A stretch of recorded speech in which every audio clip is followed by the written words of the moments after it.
ಕಳೆದ ವಾರ ನಾನು ಬೆಂಗಳೂರಲ್ಲಿ ಕಸದ ಮಾಫಿಯಾಗೆ ಸರೆಂಡರ್ ಆದಂಥ ಮುಖ್ಯಮಂತ್ರಿ ಅಂತೇಳಿ ಪತ್ರಿಕಾ ಸಂದರ್ಶನ ನಾನು ಮಾಡಿದ್ದೆ. ದಾಖಲೆಗಳನ್ನು ಬಿಡುಗಡೆ ಮಾಡಿದ್ದೆ. ಸುಮಾರು 10ಕ್ಕೂ ಹೆಚ್ಚು ದಾಖಲೆಗಳು ನಾನು ಬಿಡುಗಡೆ ಮಾಡಿದ್ದೆ.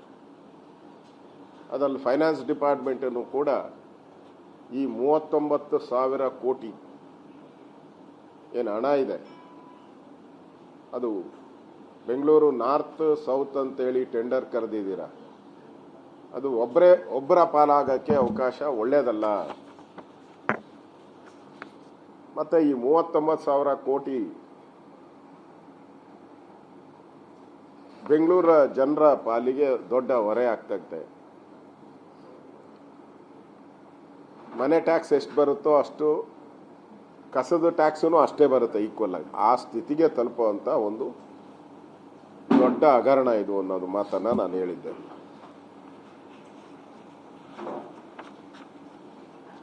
ಒಂಥರ ಬೆಂಗಳೂರಿನ ವೇಸ್ಟಿಂದ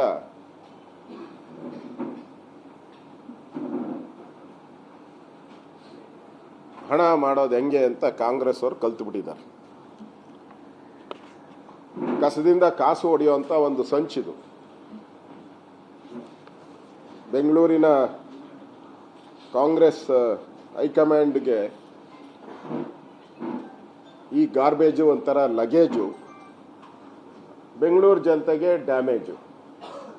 ಕಾಂಗ್ರೆಸ್ ಹೈಕಮಾಂಡ್ಗೆ ಇದು ಲಗೇಜು, ಬೆಂಗಳೂರು ಜನತೆಗೆ ಇದು ಡ್ಯಾಮೇಜು. ಇದಕ್ಕೆ ಒಂಥರ ಕಾಂಗ್ರೆಸ್ ಅಲ್ಲಿ ಕರಗತವಾದಂಥ ರಾಜಕೀಯ ಕಲೆ. ಕಸದಿಂದ ರಸ, ಕಸದಿಂದ ಕಾಸು. ಈ ರಾಮ್ಕಿ ಕಂಪನಿಗೆ 339,437 ಈ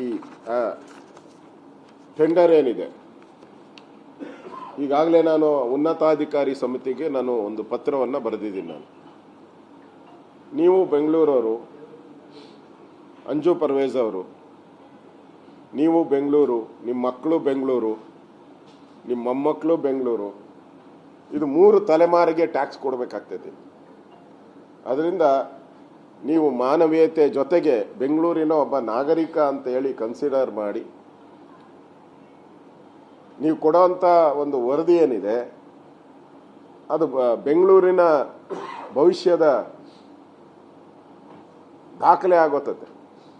ಬರೋವಂಥ 2-3 ತಲೆಮಾರು ಜನ ಇದನ್ನು ಯೋಚನೆ ಮಾಡ್ತಾರೆ, ಯಾರಪ್ಪ ಈ ವರದಿ ಕೊಟ್ಟವನು ಅಂತ. ಅದಕ್ಕೆ ಸತ್ಯ ಪ್ರಾಮಾಣಿಕತೆಯಿಂದ ವರದಿ ಕೊಡಿ ಅನ್ನೋ ಒಂದು ಪತ್ರವನ್ನು ಕೂಡ ಅಫಿಷಿಯಲ್ ಆಗಿ ನಾನು ಬರೆದಿದ್ದೀನಿ ಅವರಿಗೆ. ಈಗಾಗಲೇ ನಾನು ಲೋಕಾಯುಕ್ತಕ್ಕೆ ಏನೋ ಪ್ರೆಸ್ ಮೀಟ್ ಮಾಡಿ ಮುಗಿಸಿಲ್ಲ. ನಾನು ಲೋಕಾಯುಕ್ತಕ್ಕೆ ಅಫಿಷಿಯಲ್ ಕಂಪ್ಲೇಂಟ್ ಕೊಟ್ಟಿದ್ದೀನಿ, ಮೆಮೊರಂಡಮ್ ಅಲ್ಲ, ಅಫಿಷಿಯಲ್ ಕಂಪ್ಲೇಂಟ್ ಕೊಟ್ಟಿದ್ದೀನಿ, ದಾಖಲು ಮಾಡಿದ್ದೀನಿ, FIR ಮಾಡಿಸಿದ್ದೀರಿ.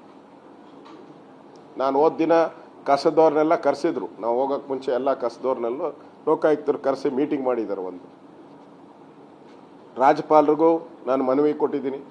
ರಾಜ್ಯಪಾಲರು ಈಗಾಗಲೇ ಅವರು ಒಂದು ಸ್ಟ್ರಾಂಗ್ ಲೆಟರ್ನ ಬರೆದಿದ್ದಾರೆ ಅಂತ ಅನಿಸುತ್ತೆ ಅವ್ರಿಗೆ.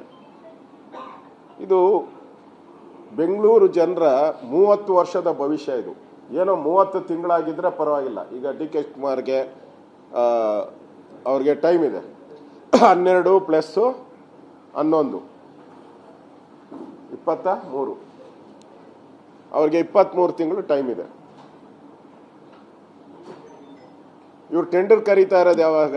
ಅವ್ರಿಗೆ ಟೈಮ್ ಇರೋದು DK ಶಿವಕುಮಾರ್ ಅವ್ರಿಗೆ ಕೇವಲ 23 ತಿಂಗಳು, 1 ವರ್ಷ 11 ತಿಂಗಳು ಮಾತ್ರ.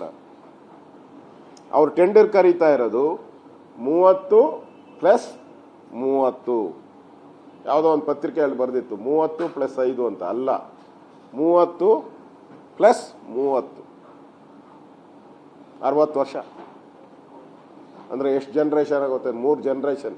ಈಗ ಯಾವುದೋ ಜನ್ರೇಷನ್ ಇದೆಯಲ್ಲಪ್ಪ, ಸ್ಟ್ರೈಕ್ ಆಗ್ತಾ ಇದೆಯಲ್ಲ, ಇದು ಜಲ್ಸಿ, ಆಮೇಲೆ ಜಲ್ಸಿ, ಜನ್ಜಿ, ನೆಕ್ಸ್ಟ್ ಆಲ್ಫಾ, ನೆಕ್ಸ್ಟ್ ಬೀಟಾ. ಈ 3 ಜನರೇಷನ್ನು ಈ ಕಸದ ಲಾಬಿಯನ್ನ ನೋಡ್ಬೇಕಾಗ್ತೈತೆ. ಜನ್ಜಿನೂ ನೋಡ್ಬೇಕಾಗ್ತೈತೆ, ಆಲ್ಫಾನು ನೋಡ್ಬೇಕಾಗ್ತೈತೆ, ಬೀಟಾ ಜನರೇಷನ್ ನೋಡ್ತೈತಿ ಇದನ್ನ, ಈ ಹಗರಣವನ್ನು. ಇದು ಬೆಂಗಳೂರು ಜನತೆಗೆ ಕೊಡೋ ನ್ಯಾಯನ mister D K Shivakumar? Brand Bengaluru ಮಾಡ್ತೀನಿ ಅಂತ ಹೊರಟ್ರಿ, 3 ವರ್ಷ ಆಯ್ತು ನೀವು ಬ್ರ್ಯಾಂಡ್ ಬೆಂಗಳೂರು ಅಂತೇಳಿ. 3 ನಯ ಪೈಸದ ಕೆಲಸ ಮಾಡಿಲ್ಲ ಬೆಂಗಳೂರಲ್ಲಿ. ಕಸದ ರಾಶಿ ರೋಡಲ್ಲಿ ಬಿದ್ದಿದೆ. ಎಲ್ಲ ಪತ್ರಿಕೆಯಲ್ಲಿ ಎಲೆಕ್ಟ್ರಾನಿಕ್ ಮೀಡಿಯಾ ತೋರಿಸಿ ಸೌದೌಟಿದೆ. ಪತ್ರಿಕೆಗಳೆಲ್ಲ ಇನ್ನು ಬರೆಯಲ್ಲ ಅಂತ ತೀರ್ಮಾನ ಮಾಡಿಬಿಟ್ಟಿದ್ದಾರೆ. ಎಲೆಕ್ಟ್ರಾನಿಕ್ ಮೀಡಿಯಾ ತೋರಿಸಲ್ಲ ಅನ್ನೋದು ಅಷ್ಟು ಬಿದ್ದೋಗಿದೆ. ಎಲ್ಲ ಇದೆ ಬ್ರ್ಯಾಂಡ್ ಬೆಂಗಳೂರು.